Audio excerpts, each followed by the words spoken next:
world is changing faster than ever. What used to take decades is now taking years or even months. What you see right now is the illusion that people have had for many decades about the workplace being this secure place to work the rest of your life. For the first time in the history of our nation, our children will not do as well as us. We've seen our friends get laid off, we've been laid off, we've had our pay cut. People are overworked and underpaid. They seem to have less time and less freedom. They live under constant pressure. This is going to be forced.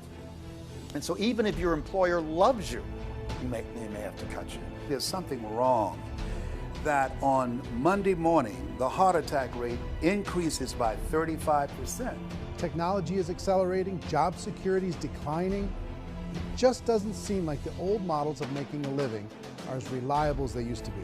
Every aspect of our lives, there's a better way out there, but we're still doing it the old way. We live in the greatest country on the planet, and there are a lot of people sitting around complaining and being cynical. Like everyone's whining about this old model, and I'm like, why don't you leave it? Look at all this over here. Look at all this opportunity. Since so much of our lives revolve around our work and the way we make our living, many people are thinking there just has to be a better way. The biggest challenge facing our world today is not making money, is what are we going to do with all the displaced, unemployed people? People are afraid that they're going to make the wrong decision. People are afraid of the unknown. People are afraid that maybe I don't have the skills. Hey, sports fans, industrial age is over. It's dead. It's dying. That's why going to school to get a job is an obsolete idea. A steady paycheck is an industrial age idea.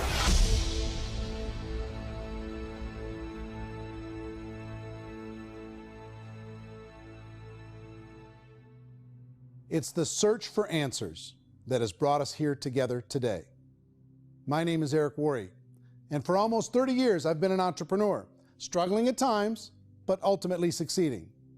As a best-selling author, speaker, and business owner, I've spent my entire career helping millions of people around the world to become entrepreneurs. And I believe strongly that there is, in fact, a better way when it comes to how we make a living. The career landscape has changed dramatically, and many are still working in a model that is completely out of date. What worked for previous generations isn't working as well for people today. In this film, we're going to explore 3 important questions. First, what's really going on in our working world today? Second, in this new economy, is it better to become an entrepreneur, or is it safer to work for someone else? And third, if a person decides to become an entrepreneur and start their own business, how can they do it without taking on massive risk? To help in this journey, I've brought together some of the greatest experts and thought leaders in the field of entrepreneurship to share the real facts with you. My intention is to give you new information that will allow you to make choices that are not limited by an old, outdated model. Let's start by understanding what's going on in our working world today.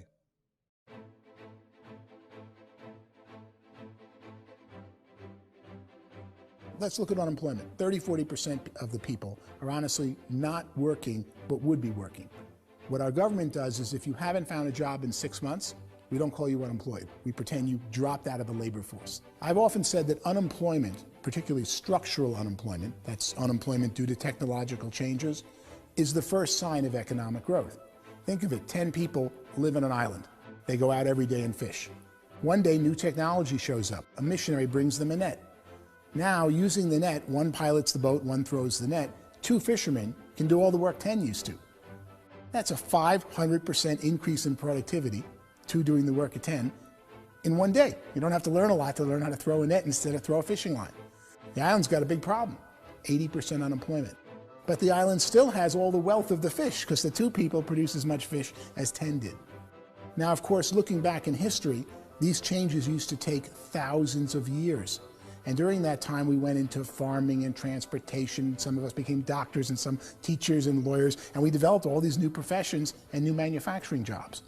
Today, these changes are occurring literally in one day when a new technological advance occurs, and we don't have the social structures to deal with it or to retrain the unemployed people. So one of the things that I think is interesting as I travel across the country and really travel around the world is the way that we work and the way we get paid for work is changing pretty dramatically.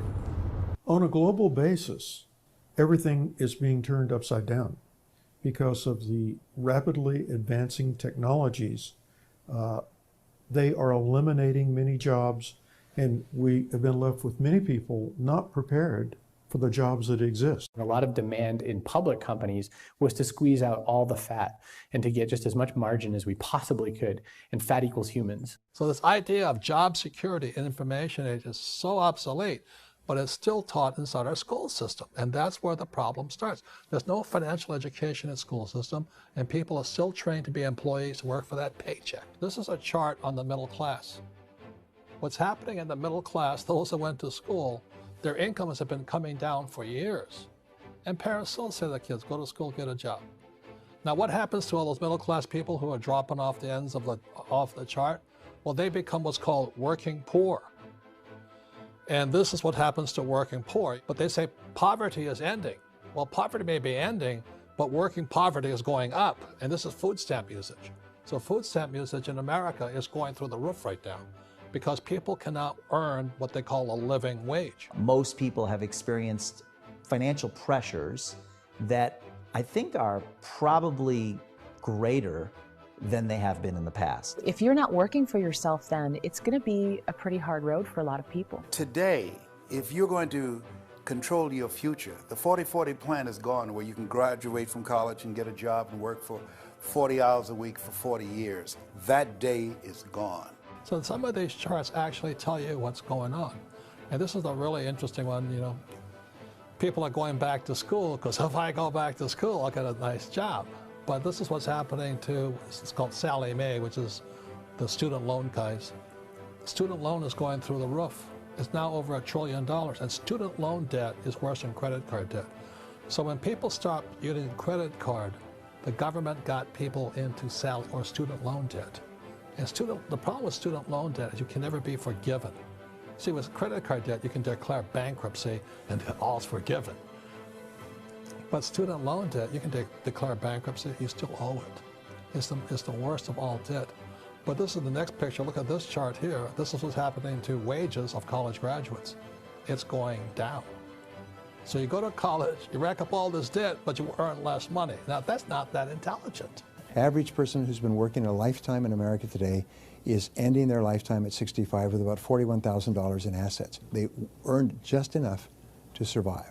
I think in the United States we have something like 17 trillion in debt. That's just the federal government debt. We got another 2 in municipal and in other, let's call it almost 20 trillion government. We've got 40 trillion in private debt. That comes up to close to 60 trillion. When you then add something we never had before, what you were talking about, when we look at the unfunded portion of Social Security and primarily Medicare, Medicaid, that at the most conservative estimates from outside firms, Kleiner Perkins, 67 trillion and growing. That's more than all our other debt. There's less conservative estimates that say it's 84 trillion or higher. I added up conservatively $127 trillion in total debt. Debt is a financial drug. When you take it to excess, it's like taking a drug. Yeah, it makes you feel better, it enhances your performance, but at a huge cost, eventually it kills you. And so that's what happens. We keep doing more and more debt, and you get less and less results, just like a drug, until the debt gets so high that it crushes the whole system. That's where we're at, 8.2 times GDP. You know who I feel sorry for? I feel sorry for the person who dreads going to work, who is sick to their stomach on Monday morning, who hates their alarm clock, who gets a little glimmer of hope on a Wednesday because it's hump day and says, thank God it's Friday. And they live for those 2 days a week where they get to be themselves and they don't have to be around people they don't like, and they don't have to play the political game in the office, and they don't have to live this half life. The person that works 50 weeks a year just to be able to have the 2 weeks for vacation. And you know what happens to most of them nowadays? They don't have a vacation. They have a staycation. They have time off of work, but they don't get to go where they want to go. Because they're overextended. They've got all this debt. They got all this situation. They hate their alarm clock. They can't sleep until they're done. They have to spend most of their life in traffic. I feel sorry for that group of people because there's a better way. They just don't know it. I see this really interesting attempt at rugged individuality in a 6x8 rectangle. And I feel like you're all the same, except for the little push pins of the pictures. There's different pictures. Yours is named Jenny and his is named Sujara, but it's the same people. And this is how they are, and they're just like the zombies, and there's no joy in there, there's no fun. There's always like the wacky woman who decorates her cubicle, and that's the most she can do there. You got to give her credits, right? The wacky cubicle woman. The basis for their life is worry. I'm worried, you know, maybe I'll get fired. I'm worried maybe my company will go out of business. I'm worried I can't keep spinning the plates on paying the bills. I'm worried about how do I send my kids to college. I'm worried, what if the transmission of my car breaks? That's, you know, 2 or 3, I can't fix it. People live in a sea of worry, and it eats at them. Those signs that people held up during the Depression didn't say looking for gainful employment in a cubicle. It said looking for work. Work is what we're looking for. Job is just a unit of measurement. Work is what we're going after. It's time to look in the mirror and say, it's not the economy, it's my economy. It's my little world of where I am. I need to improve. I'm not going to wait for the economy to come back because, frankly, the economy is doing great in this country. So I'm here on Wall Street, the financial center of the universe, the financial capital of the world. This is where most people's money goes to at least be held for a time, right? With interest rates in banks being effectively zero, and many experts are predicting it's going to stay at zero for the next 10, 20, even 30 years, people feel like they don't have any choice but to put their future into equities, to put their future into the hands of other people on this stock market, and hope that the stock market goes up, hope that the stocks that their advisors pick or that they pick goes up. That's one way to go, I guess. It's my personal belief that if you put your future into the hands of yourself, in other words, you have earning power by yourself, I think you're a better investment than these guys. I think you controlling your future is a better option than handing over your retirement to these guys. The average household income in the United States is approximately $50,000 a year, what they call the middle class. To reach the top 25% of income earners, you'd need to earn at least $90,000 a year. To reach the top 10% would be a household income of $140,000, the top 5%, $190,000, and to be in the top 1%, you'd need a combined household income of at least $380,000 a year. So here's the question. What do you think would give you the best chance to move up and get to the top 10%, the top 5%, the top 1% and beyond? In my opinion, and in the opinion of many, many experts, the answer is to become an entrepreneur, to become your own boss. I think you have to be a business owner. I can't, the only time I ever say to someone it'd be great to be an employee is when they've already told me they've surrendered. I only tell people who are wounded spiritually that they should be an employee. And it's that feeling that you get when you pick up the backpack off the little Cub Scout and say, "Don't worry, little guy, we'll get you back to the camp." You know, it is in no way a kindness when I tell someone they'd be a great employee. The other status symbol really increasingly is lifestyle. I mean, people can own their own business, maybe even work out of their house. That, I tell you, people admire that, like, gosh, I wish I could do that. The spirit of the entrepreneur is to be a risk taker and to be resourceful and unstoppable and to have a vision of yourself beyond where you are and not willing to settle for life as it is. Think about the great entrepreneurs. They're visionary. They have heart. They're willing to do today what others won't so they can do tomorrow what others can't. Personally, I don't think of the new economy, the old economy. I create my own economy. The entrepreneur's in control.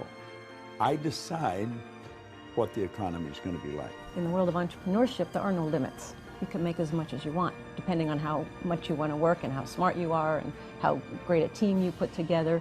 There's no more lifetime rewarding business than being an entrepreneur. Why in America, where anyone could be anything, would people want to give up their freedom and become effectively a modern-day slave, told shut up and be here every morning at 7:30, leave at 5:30, and do what I tell you? If people decide to become an entrepreneur and work for themselves, they have some traditional options, but they're riskier than you might think. Any kind of a retail business, retail build-outs, is extremely expensive. Even just these small little yogurt stores where they're putting little yogurt machines and you get all the different flavors, you're spending $200,000, $300,000, $400,000 to open a yogurt shop. I would love to buy a Dunkin' Donuts, but it's $500,000 or so to start. I don't quite have that just-in-case money. Risking lose it all, and most guys do 2 or 3 times, and even big guys like Branson, because I'm such a fan of his, half his companies don't work. You make $1 million, your problems are going to go. If you make $1 billion, your problem's really going to go. Just the opposite. You and I know when you're making $1 million, you got $1 million responsibilities. You make $1 billion, you got 1,000 times $1 million responsibilities. And most people say, I'd love to be my own boss. 70% of Americans would love to be their own boss, according to recent polls. But they don't know how to get there. Because what are you going to do? One, you could buy an existing business. If somebody's selling an existing business, you have to ask why. Usually because it's probably hard. It's probably not making as much money as they hope. 2, they could buy a franchise. A little less risk, proven system, but it's expensive to be able to do that. 3, they could start something from scratch. And that's where a lot of people feel like, I don't have the chops to do it. I don't have the money. I don't have the product idea. I don't have the expertise. I don't have whatever it's going to take to be able to get there, and I can't risk my family to do it. So 4th, they could become an investor. A lot of people in this town invest to try and figure out a way, but you got to be pretty smart with that game too, right? Venture capitalists, who are the very best and most sophisticated in investing in new breakthrough businesses, make it on 1 out of 11. That means 10 out of 11 are mediocre or fail. Most of them fail. That's the risk there. An angel investor is lucky to get 1 out of 15 or 20. A business is a team sport. Like, I have to have accountants, I have to have engineers, I have to have system designers, I have to have sales, marketing, I have to have accounting, I have to have mission statements, I have to have legal and all that. The average Joe Schmo, even me, I go out there, I don't have the skills to put a business together. I think the bottom line for the 4 traditional options is they take money, sometimes a lot of it. They take expertise, and they take time. All of that adds up to just too much risk for most people. I bought a business from somebody else and it was a lot of work. And you start wondering, what did I just buy? Because I guess ultimately I own your email list and I just overpaid for it. People that start their own business, they spend a lot of money, they spend a lot of time, a lot of effort to get things started. And the more you invest on the upfront, the harder you typically work at it. I can tell you what the success rate is of a restaurant. What is it? They're crazy enough. About 90% of them fail. About 90%, in how quickly? Year or less. Wow. And if we're talking non-franchise, we're talking franchise, Sure. That's totally different. Yeah. But our students aren't getting franchise restaurants. You gotta invest big money. Exactly. And with someone like McDonald's, you've had to work with the company for a long period of time, really know the To even have a business. chance at investing $1 million. Have a chance, and it's a slim chance. What if there was a way that you had all the proven aspects, the comfort aspects, and you could still control your own life? What if there was both? In other words, you didn't have to create everything from scratch. You didn't have to be a super leader. All you had to do, what if there was a proven product already? You didn't have to create the product. And there's a proven system already, proven training already. Everything except an employer. That was the only thing that you didn't have. Do you think more people would be open to working for themselves in that environment?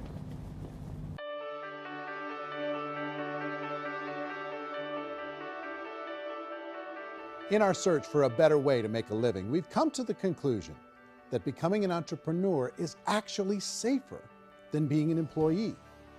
And through our look at the entrepreneurial options, one particular path kept coming up from expert after expert. And I think most people will find it surprising because it's certainly a non-traditional business model. That model is for people to start their own business and become an entrepreneur through the creation of a network marketing business. Some people call it direct selling because the product is being sold directly from the manufacturer to the end consumer, cutting out the middlemen. Other people call it multi-level marketing, or MLM, because there are multiple levels of commissions paid. The most common term today is network marketing, because network marketing best describes using a large group of independent distributors, independent entrepreneurs, to move a product or service more efficiently. So my friend here, Donald Trump, and I, we always write about the network marketing industry. And the reason we support the network marketing industry is because it really is a business school for entrepreneurs. Because most people come out of school looking for a paycheck. Oh, that's terrible. I went to network marketing like that. I think if it didn't exist, we should invent it. It is that good. I think direct selling is a great way to do business today. It's very easy to get into that industry, and you can be self-employed, be in effect an entrepreneur. When we see multi-billionaires adding network marketing companies to their portfolio of companies, that would be a clue. When we see people who are very famous authors and very famous business people endorsing the industry, that would be a clue. These network marketing companies aren't $50 million companies. They're billions and billions of dollars. They lead the stock market. They're major companies. When we're going to get it? You know, and you're going to school to work for a paycheck, but if you want to be rich, be an entrepreneur, and network marketing gives you the spirit to be an entrepreneur. A traditional company will spend up to 50% of their total revenue on marketing. Network marketing companies use a different approach. Instead of having all that extensive marketing expense, they utilize a network of independent distributors to do the marketing for them. Now, why do they do this? First, because word-of-mouth advertising is so much more effective today than traditional media advertising. Second, some products need to be explained or demonstrated, and an independent salesperson can do that more effectively than an ad campaign. Third, it's completely efficient. The company only pays for the marketing of their product if a sale happens and not before. Imagine if Amazon allowed you to become an independent distributor and paid out 40% of its revenue to that distributor group. All you had to do as a distributor was recommend a product, and if a person bought it on Amazon, Amazon would take care of all the logistics, and you'd get paid for bringing the customer. Now imagine you got paid for every purchase that customer made for the rest of their lives. Well, Amazon doesn't offer this option, but network marketing companies do. 85% of all buying decisions in our society are made as a result of word of mouth or reputation. We're recommending things to each other all the time. You know, who's your dentist? Who's your doctor? Who's your lawyer? What detergent, are you using? What legal system are you using? What product are you using? We're talking to each other about the things that we love anyway. When you go into a big box retailer, you're lucky if the clerk looks you in the eye, much less gives you any detailed or accurate information about what you're purchasing. So of course, this personal information, this education coming from a friend, a neighbor, a relative, or even a stranger, but one who has experience with the product is extraordinarily valuable. As a matter of fact, network marketing can educate consumers probably better than any other form of marketing. It certainly can do better than advertising, because advertising usually has a certain hype to it and you can only get limited information. So, network marketing trumps advertising. If you were a typical sales company and you wanted to sell $1 million a month worth of product, you might go find 100 superstar salespeople. The quota would be $10,000 a month. So network marketing as a distribution system just flips the numbers. So we use 10,000 happy, raving fans of a particular product, and we don't concern ourselves so much with how much product each one of them individually sells. If they sell just $100 or $200 a month, and there's 10,000 of them, you're selling $1 million to $2 million a month worth of product. And that's the best way I can explain how network marketing works. This is the marketing arm of the company. There's not money being wasted on bricks and mortar. There's not money being wasted on inventory that's sitting stagnant somewhere. There's not of employees standing around that don't have customers. These are people that are going to connect with customers. These companies allow people to become independent distributors for extremely low cost and with no minimum time or sales quota. Essentially, they own their own business and can provide as much or as little sales as they choose. In other words, the distributor gets all the benefits of traditional business ownership without the risk. The advantage of network marketing is the ease of entry, the low risk, and the low startup cost, because almost everything else has very high risk. You can get in for a minimal investment. You're buying into a system that's already been proven, products or services that have been proven to work. The keys to network marketing is providing an opportunity for the masses to get involved, providing an opportunity for the average person who doesn't have the resources to start their own business. All of this so far is fairly straightforward, but network marketing offers another benefit, and it's this benefit that makes it so interesting for entrepreneurs. Network marketing allows a distributor to build their own network of other distributors and then compensates them on the sales created by that entire group. Direct selling is, at its base, very simple. It's the sale of a product or service to an individual on a face-to-face, one-on-one basis, just the way we're talking right now.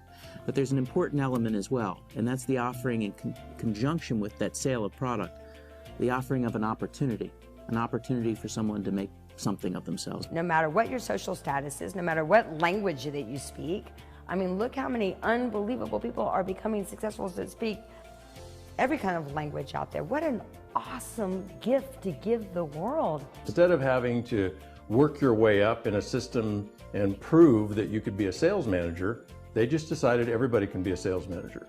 Everybody gets to build a sales team from day one.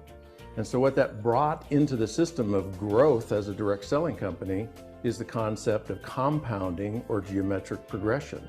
Because now you can actually grow a sales force very quickly because everybody is enrolling people in their own sales force. People who are like, oh, this is weird, I'm building a sales team, or what do you think you do at a regular company? How do you think a regular company works? Network marketing is the only industry that doesn't say your past determines your future.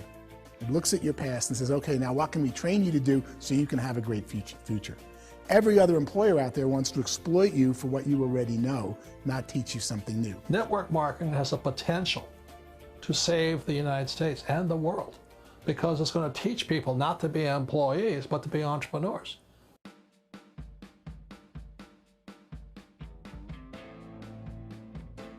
According to the Direct Selling Association, if you add up all the network marketing companies around the world, they combine to do over $178 billion a year in retail sales.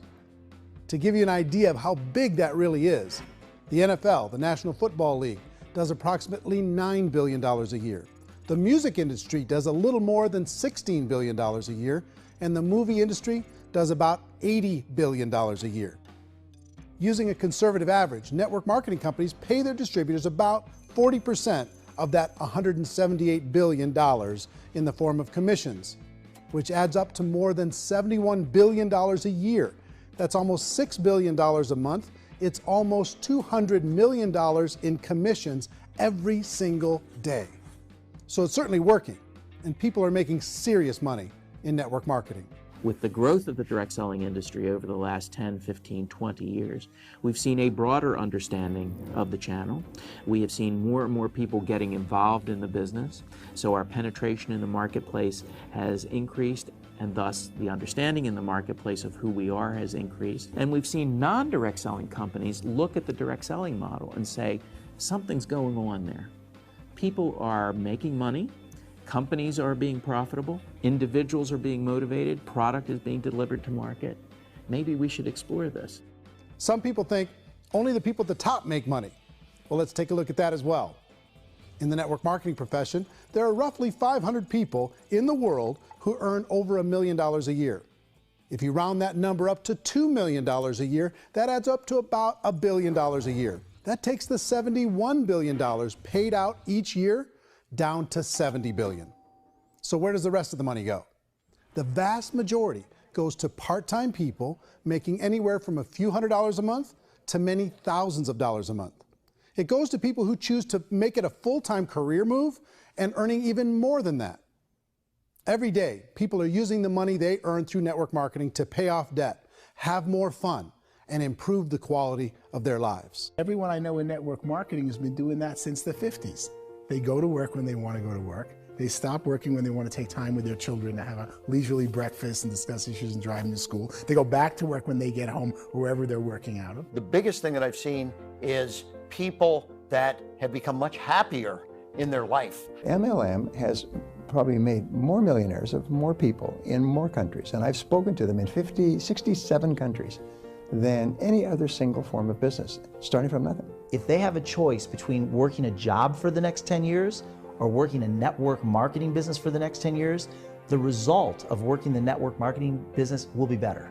A lot of people within the industry go on and make this a career and do extremely well at it. Network marketing has been nothing but good for everyone I know that's been involved with it because they did it seriously and they played full out and they've been very successful. It's been a constant barrage of success stories and people showing off stuff that they got as a result of it. How many people are involved?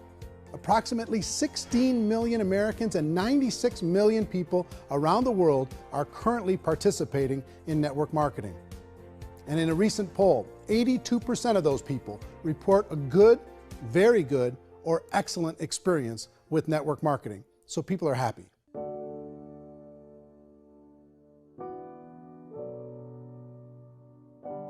So I've taken a look at the network marketing profession and really tried to understand why so many people are confused as to the validity of this as a business. One is this pyramid shape. People get really messed up with this pyramid. Oh, it's one of those pyramid things. So I just think there are a lot of haters out there who really don't understand the industry and say, oh, it's a get-rich-quick scheme. It's a pyramid. Well, corporate America is a pyramid scheme. You know what I mean? It goes like this. You have thousands of MBAs, you know, let's say working for Ford or General Motors or Coca-Cola. If all these MBAs, they're all trying to get to here, that's a pyramid. Only one guy's going to make it. You know, every 10 years, one's going to make it. Whereas you look at network marketing, it's like this. So you're here, and your job is to develop other CEOs coming up behind you. So it's an inverse pyramid. In network marketing, it's a very simple concept. If you sell product, you get paid. It is paid based on production. There is no first mover's advantage. There is no investment component where the more somebody spends, the more they're entitled to make. So the two are polar opposites of each other. It doesn't matter what shape the company is or the compensation plan is shaped, whether it's a circle or a pyramid or a triangle or a trapezoid, it doesn't matter. If compensation is coming primarily from recruitment, then you've got a problem. On the other hand, if an operation is basing their compensation to participants on the basis of sales, even when those sales are generated by people you've recruited, well, then you're a perfectly legitimate enterprise. That's the legal test, it's the practical test. Another issue that's been true in the past that is no longer true now is people used to be in network marketing loaded up with products that they couldn't sell and they ended up a loser. They ended up with a bunch of product in their garage, they ended up with a bunch of products sitting in their kitchen shelves or whatever, and they thought they could sell it and then they weren't willing to or able to sell it and they ended up with a bunch of stuff and they were bitter about it. There was this thing called front loading where you had to buy, like, well, if you bought $25,000 worth of product, you got better commissions and all this. Today, it's almost all done by computer. It's direct mail comes from a warehouse somewhere else. You don't have to have all this inventory. You don't have to stock up. It's a paperless world now. You know, most of it's done online. You have a back office. It really works. And I mean, the technology has changed everything. Third issue is people start talking about 99% of people in network marketing don't make any money. Well, we've talked about that over the course of this journey together. Almost $200 million a day is being paid out to network marketing distributors around the world. The naysayers, the people who say that it doesn't work, are usually the ones who just don't know how to make it work for themselves. And so they're giving you an opinion, and I tell people, don't confuse people's opinions with expertise, because opinions are free. And don't confuse sincerity with the truth, because people can be sincerely wrong. But here's the reality inside of network marketing. The vast majority of people that get involved in network marketing just become customers, and they get involved to be able to purchase product at a lower price. If you take Costco as an example, if a person goes into Costco and gets a membership to Costco so they can get a lower price on the product, we don't call that person a loser because they have a bunch of product that they walked out with a smile on their face. Yet when some people want to take a look at network marketing, they say, well, those people, they're just using the product and they aren't earning an income, so they must be a loser. They're not a loser, they're a happy customer. That's the vast majority of people that are involved in network marketing. Now, a smaller percentage of those people decide to go build a business. They earn $300 a month, $500 a month, $1,000, $2,000. That's the bulk of earnings in network marketing. And then there's the few that really decide to take it serious, really decide to build a large network, really work to make that network very, very productive. And those people make huge amounts of money and there's no cap. What I do as an outside economist, just somebody looking at this industry like any other industry I speak and say, look, what's the realities of this? 1% do incredibly well. 10% generate some additional income at pretty low risk and effort. That's not, and 90% of people roughly end up customers. One thing that I think is real when it comes to people's perceptions about network marketing is people put this, and distributors, I think, involved in network marketing have some responsibility for this. They have sometimes unrealistic claims about the product or about the income. Most people who become distributors, they want the money, they want to be successful, but they don't have the skills. They don't know what to do. And when people don't know what to do and they're in a new business, they're scared. And when they're scared, they panic and desperation kind of sets in. So they think everyone they talk to has to get in. So if I talk to you and you say, well, no, I don't have time to do that, they're like, no, I need you. You have to do this or I won't be successful. So I start clawing on you. I start that desperation. So then I start making claims about the product, which are not appropriate, probably not even true. Or I start saying, oh, let me show you how you can make all this money and you don't have to do anything, Eric. And so you just totally misrepresent the opportunity, and you're clingy with people because you think you need everybody to be successful, and you don't. You know, one of the messages that I try to deliver most forcefully to companies as well as salespeople in direct selling is that you don't have to overpromise. The reality is in network marketing, there's a lot of hard work involved. There's a lot of effort. You're going to have to develop yourself. It's a business like anything else. It's going to take some time, but in my opinion, it's better.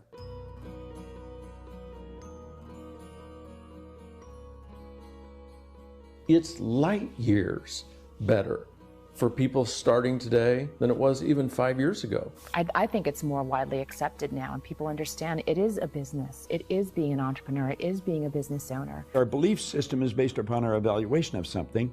And frequently, if we reevaluate a situation, our belief about that situation will change. The industry has changed and it's grown up. It's totally transformed. You've got young people today that have grown up with social media, and they understand networks. They understand how people are connected through technology, and they understand how money flows through those networks. So when they see network marketing, they don't see it the way their parents saw it. And we've all learned, the larger industry that you represent, has all learned from those mistakes and flaws and errors that have happened early on. Early algorithms didn't work the right way. That's all fixed. It's like when they design a computer program, they design the program, then they run it, and then they go back through and they debug it. The MLM industry has been debugged. This is the day of being virtual, being able to run a business from your mobile phone. I mean, it's incredible. Companies are getting smarter. They're implementing more consumer protections. They're implementing more compliance training. They're doing more with respect to product research.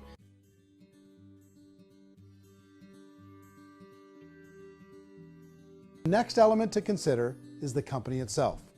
Is it well run? Do you believe in the founders or the management team? Do you feel they have what it takes to go all the way? See, it doesn't matter how good the product is if the management can't take care of the company. Good management can change with the times. They can handle adversity. They can make good decisions. Make sure you choose a company that can serve you for a long time. The third element to consider is the compensation plan. And with that, there are 3 important things to look at. First, a brand new person needs to be able to generate some money fairly quickly. It may be an obvious reason, but you can probably imagine the ripple effect of a distributor getting involved and having even a small victory fast. That can only help with the overall success of the organization. Second, a person should be able to develop a moderate part-time income in a reasonable period of time. As they develop their network and as their sales grow, they should be able to enjoy more benefits. And third, for the people who are really serious, for those who decide to really go pro in the network marketing profession, there should be the possibility to make a serious full-time income if they work hard and are committed to developing their skills. The last thing you should look at is the support that will be made available to you. Does the company have a website? Does it have a solid online reporting tool? Do they have comprehensive training available? Do they host events to help you build your business? If you decide to do this, what kind of a support system can you plug into? Choosing a network marketing company is a personal decision. But evaluating the 4 elements of product, company, compensation plan, and support is a great place to start. Is the company promising that you're going to get rich quick or that you can make a lot of money without a lot of effort? That's a red flag. Is there a product that you really believe in that you think can be sold? Or are you being told by salespeople or the person who's trying to recruit you or by the company itself that don't worry about the product, all you have to do is recruit other people into the business? Red flag, warning sign. If you're hearing that, take a second or even a third look. Get to know the customers, the products, the business, have some success, and see where the opportunities might take you to move up in the organization. You want to find out how concerned are they about my education, my training, and my development? Is there a space for me to grow? Most important question. Learn everything that you can about the product. Make sure it's something that you believe in, and learn everything you can about the industry and work that system. You have to be very passionate about whatever that company is doing. Behind me is the Lincoln Memorial. And this is a place where Martin Luther King Jr. had his famous "I Have a Dream" speech.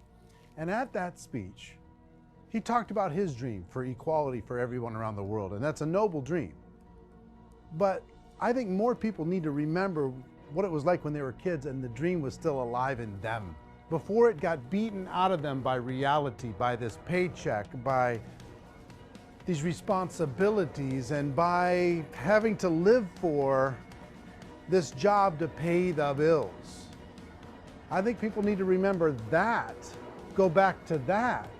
Once they know that there's a better way, I think their future is going to be much brighter. They can live a better life.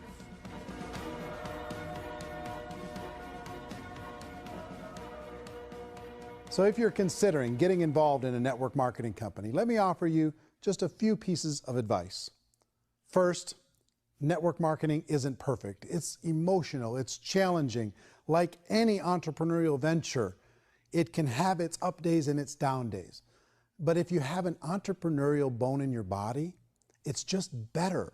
Second, if you're gonna do it, decide to be professional. Decide to go pro. It's better to do that than just be this amateur sticking your toe in the water. Third, as any professional, you're going to have to learn some new skills. And I promise you, inside of the network marketing profession, they're not too difficult to learn. Fourth, like anything worthwhile, it's going to take some time. Don't expect that you're going to get to the finish line right out of the gate. And fifth, it's worth it. It's worth it to be able to take charge of your life again. It's worth it to be able to control your own financial situation. It's worth it for the people you're going to be able to spend time with. It's worth it for the things you're going to be able to see and the experiences you're going to be able to experience. It's worth it for the causes you're going to be able to contribute to, the lives you're going to be able to touch, the customers you're going to be able to help, the friendships you're going to be able to develop. I promise you, it's worth it. Remember, most people are searching for answers just like you are. But I do have to tell you the catch to network marketing.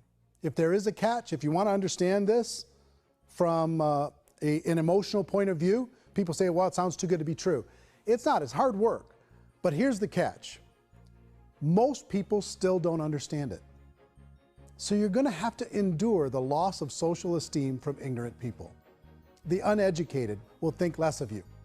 Now, if you can handle that, you're on your way. If that's going to destroy you, you know what? Entrepreneurship in general probably isn't in your future. If you can face that catch, you can become unstoppable. I want everyone to really contemplate this if they're not in network marketing. You're in a job, you probably have a mortgage, you have rent, you have debt, whatever's going on. You're in a prison. You work just hard enough to keep them from firing you, and they pay you just enough to keep you from quitting. Come on! sure. I've been there, done that, and bought that t-shirt. In network marketing, if you run into failure, it's really just a homework lesson for yourself. There's no one to blame. You really have no excuse not to be successful. You just don't. People don't want to hear that, but there's so much available to you. If you want to be a good network marketer, be a student to the people above you, be a fellow traveler to the people on the same level, and be a teacher to those below, and know when it's appropriate to do which. People who are not afraid of asking people to buy things, or not afraid of persuading people with the chance they may say no, these people own the future. Nothing happens until something moves. So you got to go move, you got to go do something, or nothing's going to change in your life. In the beginning, you're going to do a lot of things that you don't get paid for. But as you go down the road, you get paid for a lot of things that you don't do. And your job is rehabilitate the spirit, the entrepreneur spirit in all of us. Get it back. Either give it a strong yes or a strong no, but no wishy-washy, dilly-dally stuff in the middle.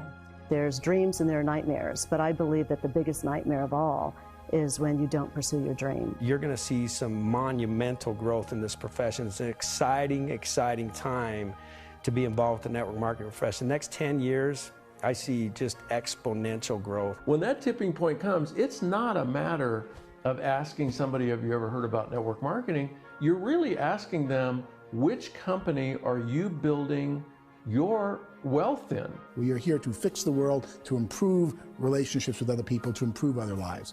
And the real reward comes as an entrepreneur in any level from teaching somebody something and watching them soar. There is no greater reward.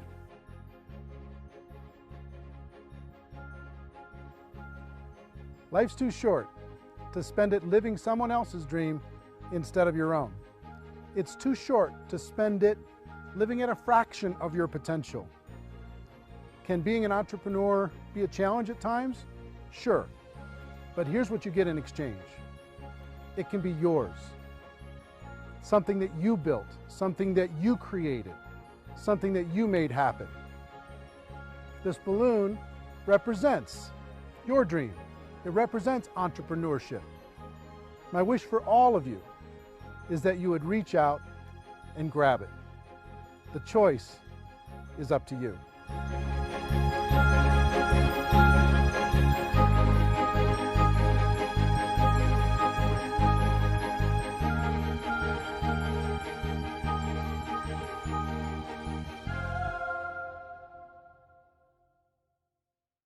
Hey there, powerful people, and thanks for having me, Practical Psychology. Today we discover the cash flow quadrant from Robert Kiyosaki. Robert Kiyosaki is mainly known for his best-selling book, Rich Dad Poor Dad, and the cash flow quadrant continues where Rich Dad Poor Dad stopped. But what is the cash flow quadrant? Basically, we have 4 quadrants, the E, the S, the B, and finally the I quadrant. E stands for employee, or as Robert says, people that have a job. On the bottom left, we have the S, for self-employed or the small business owner. The self-employed is not having a job, he is the job. On the top right, we have the big business of around 500 people. The business owner is not having a job, neither is he the job himself. The business owner has or owns a system. Lastly, at the bottom right, we have the investor. The investor lets money work for him. Each of these categories has advantages, but also disadvantages, and our society needs all of them. We can become rich in all 4 quadrants, and we can also remain poor in all 4 quadrants.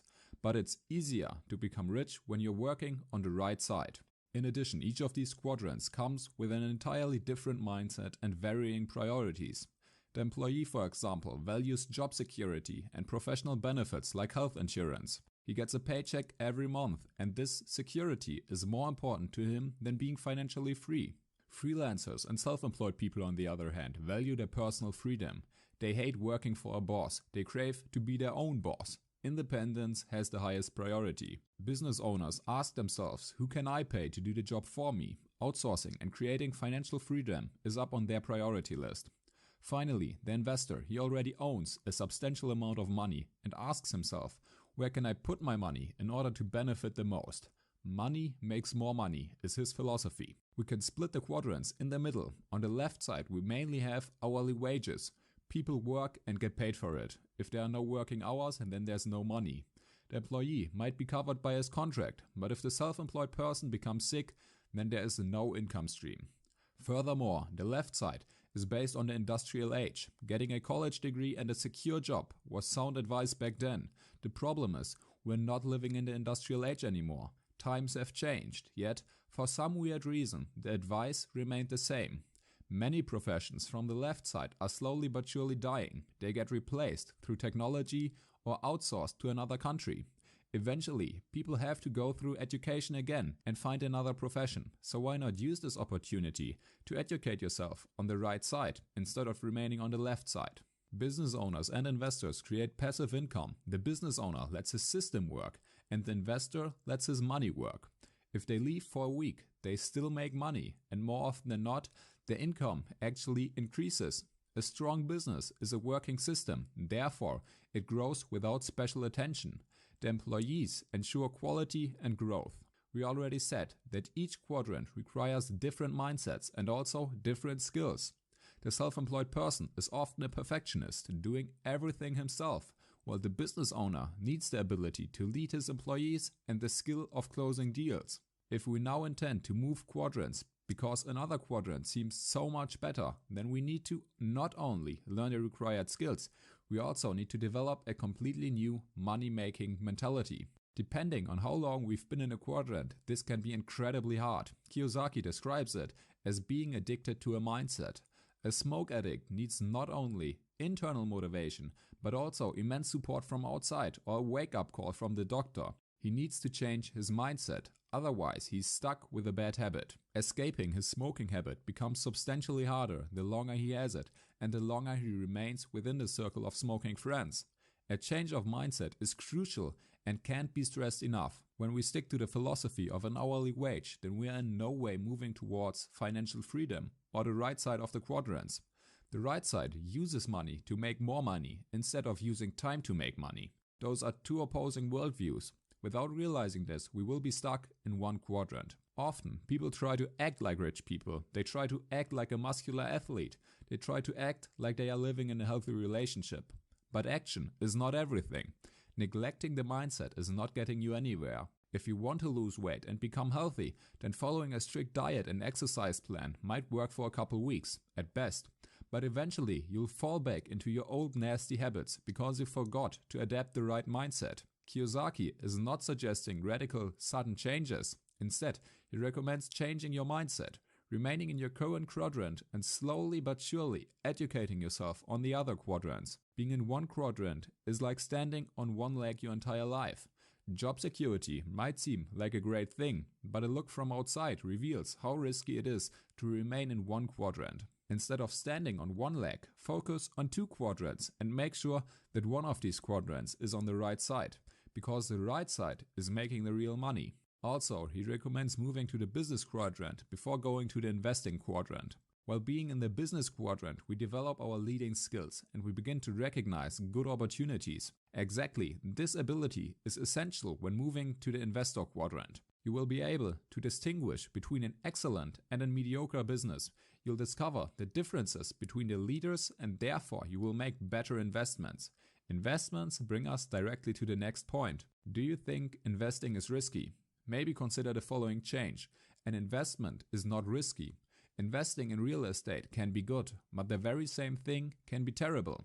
The difference is in the investor. Either he is educated or he is not. Being and remaining uneducated is risky. Giving your money to someone else can be risky. Trusting your banker can be risky. We have to educate ourselves in order to recognize whether an opportunity is exceptional or horrible. Education is essential in making investments, but also in growing a business, and we need to constantly improve our education.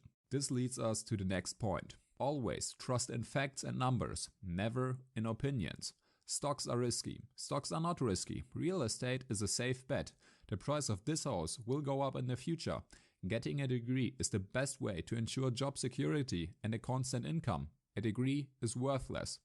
You know what all these statements have in common? They are opinions, not facts. Before spending, or even better, using our money to make more money, we have to educate ourselves, learn the facts and understand the numbers. We frequently act irrational, we act emotional, but we think that our actions are as logical as it gets. And this is simply wrong. If we are not educated just yet, then our decisions are based on opinions and emotions, not on facts and numbers. So far we've discovered the 4 quadrants, and we've learned that moving from one to another does not only require a new set of skills, it also requires a new mindset. Furthermore, we realize there are no risky investments. The only risky thing is being uneducated. Therefore, we need to work on our financial education so we recognize the difference between good and bad deals. There are 2 more things that I want you to take from this book. Firstly, there are 5 levels of being an investor. The level 1 investor has basically no assets. On the contrary, he has a lot of liabilities. He might be in debt, and the goal for him is to become debt-free. It's okay being in debt as long as you're working and educating yourself to get out of it. The level 2 investor is debt-free. He prefers saving money, constantly growing his bank account. He's desperately hoping for a sudden change, or he believes that saving is the best thing. Sadly, saving is just the beginning. Having some backup cash is neat, but building assets is the next step. Saving and bank interests are not really bringing you ahead. It's more likely that inflation will eat your cash away over the years. Don't get ignorant at this stage. Instead, educate yourself and move forward. The 3rd level includes the first investments. More often than not, those investments are rather risky because the investor is lacking the necessary education in the financial field. Therefore, his investments might leave him empty-handed and he remains with nothing but a miserable experience. Reaching level 4 is an achievement and most people never make it. The level 4 investor is aware of his money. He realizes that constant and lifelong learning are the key to becoming successful and financially free. A level 4 investor faces bad investments, but he's not ignorant. As a result, he comes out ahead. He makes new experiences and learns from previous mistakes. And now we've reached the top of the money-making food chain. The level 5 investor is a capitalist. He recognizes chances and takes them. The world is his playground. He's financially free, but still works on his education. Additionally, he gives back because he remembers that giving comes first, receiving second. We should be aware of the 5 levels and realize our current position. As a result, we can move up the ladder and reach our financial goals. Lastly, I want to give you Robert's 7 steps to moving from one quadrant to another and therefore reaching your financial goals. First up, mind your own business. If you don't mind your own business, then you will work to make other people rich. You'll work in a big company and make your boss rich. You'll work as a lawyer and finish deals that are worth millions, but you'll remain with an hourly wage. Secondly, take control of your cash flow. A lot of money is not making you rich. You become rich by earning more money than you spend. If you always spend more money after increasing your income, then you will sit in the same level of wealth forever. Thirdly, know the difference between a calculated risk and a risky situation. Being educated and investing a part of your money into stocks is a calculated risk. Being uneducated and unwilling to build up your financial mindset is a risky situation in general. Next up, know what kind of investor you are. Firstly, you need to know whether you work on level 1, 2, 3, 4 or 5. And secondly, you need to analyze your strategy. There are 3 types of investors. Type 1 searches for problems. The second type has problems and is looking for solutions and answers. The final and third investor is looking for expert. He's not thinking his decision through. He's not facing specific problems. He consults an expert straight away and takes his advice as the holy grail. All of these have their place, and the best thing is to combine them in order to maximize the results. Step number 5 is searching and finding mentors. Mentors can spare us a lot of time and protect us from some devastating losses. When looking for a mentor, make sure that he or she is already in a good financial place. Don't take your advice from someone who has just read about it. Choose your mentors wisely. If they already accomplished something similar to your goals, then you might be onto a good mentor. The next point is making disappointments and failures your strength. We all fail, but most people don't learn from their mistakes. Failure and disappointment is coming your way. You can't avoid it. Learn from it and move on. The last point is the power of faith. Most people will not believe in you. You must believe in yourself and therefore create a healthy mindset. Your thoughts and words are a reflection of your self-image. Pick your thoughts and words with caution, as they will shape your future. If you're always thinking miserable thoughts, then that's where you're going to end up. It's not about what you are now. The important thing is who you become.